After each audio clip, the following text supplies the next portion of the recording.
Wananchi wote ambao wamejiandikisha kupiga kura wajitokeze kwa wingi kwenda kupiga kura.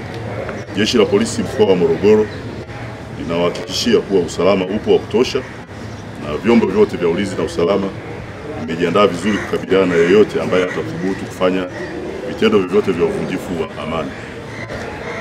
Wananchi wema hawapaswi kuogopa muonekano wa vyombo vyetu vya usalama, bali wachukue kama fursa ya kutimiza jambo hili la kikatiba.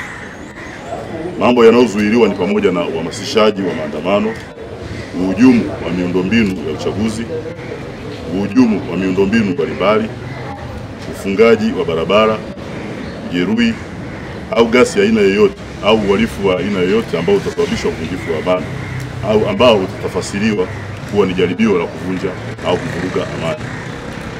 Jeshi la Polisi mkoa wa Morogoro linawaonya wale wote ambao kwa namna moja au nyingine watajaribu kutaka kufanya maandamano au kuzuia wananchi wema wasishiriki zoezi la uchaguzi. Zoezi la upigaji wa kura watadhibitiwa kwa mujibu wa sheria na watachukuliwa hatua kwa mujibu wa sheria.